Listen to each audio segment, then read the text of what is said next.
I want this event here to encourage you to hold Canadians' feet to the fire, to enable us to have the most peaceable communities that current knowledge can give us.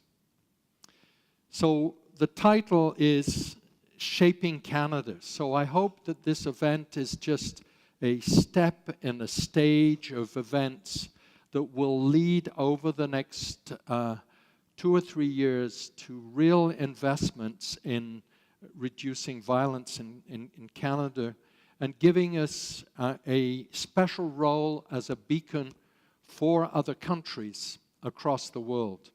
Yes, we need to do to reduce violence in our homes and on our streets and to reduce those homicide rates is within our power to do, including money.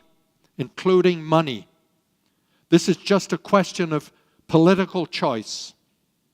Political choice. The federal government, the provincial government, the municipal governments, that they begin to take this seriously and do what is right and invest in young, vulnerable people and do a range of other things. People-centered, evidence-based strategies. All of this is possible. It requires us to help them do it. Now the challenge for me, and this is where my professional lifeblood comes from, is making a difference to the number of people who are victims of violence and reducing the harm. We have to talk about that. We have to focus on it. When you think of what it's like to be a victim of violent crime, when you think that you weren't expecting it, the first thing, and you think of what it did to you, and you think, well, you don't think after it because you're numb and you don't know what to do, and trauma and stuff comes back to you, and your life is changed, and the life of the people you live with is changed, and it's difficult to attach a number to those life experiences. And many of you here have had those life experiences. Too many of you have had those life experiences.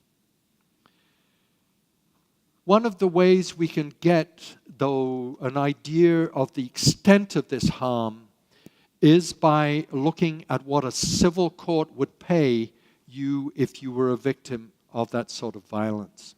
And in Canada, we've rolled this up. Jeff, sitting in the front here, helped me revise these figures. You come out with a figure of $55 billion. That is about $10 billion in tangible harm and about $45 billion in that pain, suffering. And pain, I think, is important. You know, you have a knife wound. Oh, it sounds just a knife wound. They just remove the knife, they sew it up. Well, there's a lot of pain. A lot of pain. And the pain that is difficult to see is actually the pain that is most important. So that pain that is difficult to see, that change in the quality of life that you can never go back on, there isn't a pill that you can give. There isn't any neat little counselor, underpaid, who will help you recover. They can support you, they can be empathetic, but they can't change what happened to you. Well, when you accumulate that, you get this figure of 45 billion plus the 10 billion, this is 55 billion. Sustainable growth in policing costs. Unsustainable growth. That's the first part. The second part is even worse. It's crowding out the early intervention and prevention. So the very things that would have stopped the violence from happening in the first place have been crowded out. Since 2000, we're spending $6 billion a year more. Total police budget about $14 billion. $6 billion. So don't tell me that we can't invest in the stuff that works. Solutions. The most effective, cost-effective way to deal with crime is prevention. All the rest is picking up the pieces. So let's do that. So what are some of the things that work? So, in the last 5 years, suddenly the prestigious organizations of the world have told us that the evidence that somebody like me or somebody like my students knew 10 or 15 years ago. They've agreed it. They not only agreed it, you can get it on your smartphone anytime you want. So any bored politician in Parliament who actually wanted to do something about crime can go on these websites and see what works.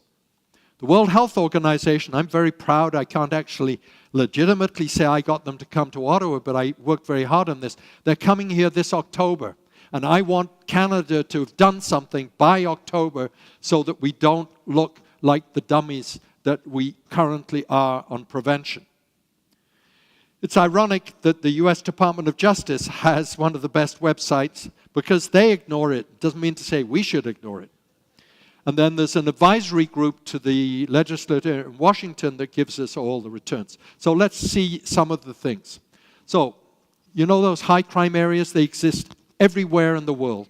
In Ottawa, Toronto, Winnipeg, choose your place. Downtown East Side, obviously Vancouver is the poorest postal code in Canada. It's not surprising that 1 in 3 are intravenous drug users. So, in those problem places, what should we do? Youth outreach. The Brits, not so good at most things, they did this. They did it in 70 areas. They evaluated it, very important. Large reductions in youth offending, large reductions in crime. We should be doing this in every city from coast to coast. It's not a big money item, but you have to open those youth centers. Why does Montreal have fewer homicides than Ottawa? Because they did some of those youth centers. We can talk about a Canadian invention, Stop Now and Plan. Basically, they teach young kids to stop, think, and plan. This is not think twice, which you may have heard about on the media. This is actually something that works. And then we have in the audience a representative from Triple P, the stuff that we can do with parents. It's called Triple P, Positive Parenting Programming. It's beginning to spread in Canada. These are all proven. They all give you 50% or better reductions in violence. Now, I know that there are other things that people like. These are proven. If we just chose to put money into the proven ones and continue some nice things, we would reduce crime by 50%. That would bring us down to Germany. Next, in schools and universities, suddenly the University of Ottawa, my university, discovered that we had sexual violence on campus. We were embarrassed into discovering it. So, what do? We know what to do. Bystander intervention. Schools, we know about sexual violence in schools. 4th R program tested and invented in Ontario, believe it or not. These all give you 50% reductions in sexual violence on campus or in schools. Every school from coast to coast in this country should have 4th R in it and being practiced and being evaluated. And the same for every university. And these are programs that go more than anything after the men. These are not self-defense courses for women. These are changing male behavior, which is what you have to change. In the health sector, a guy comes in with a knife wound. Sew up the wound, he goes out, he comes back with a knife wound 2 months later, or maybe he's dead when he comes back. This is a fantastic place to intervene with social outreach. We now have a program in Winnipeg doing that. PTSD. My students know about it because the emergency people suffer PTSD. Well, victims suffer PTSD. That's where it came from. We need to focus on that, and that's how we stop their decline into addictions and many other difficulties. One of the best ways of mobilizing people in the city around prevention is actually analyzing people coming into emergency rooms. Cardiff, within this city in Wales, a 40% reduction within a year. We should be doing this in every hospital in this country. Police services, yeah, the things they can do. They can focus on repeat victimization in problem places. And there are other things that have been shown to work. They don't do them. They don't do them, they do the PR stuff. The PR stuff is called prevention. It isn't prevention. You have to do the things that actually work. In Toronto, the task force looking at the future of policing is going to cut policing by 10% in Toronto. 10%. Long overdue. And one of the ways they're going to do that is by partnering, allowing those social agencies that I mentioned to actually do the things. But you have to give them money to do it. Cities. City of Glasgow.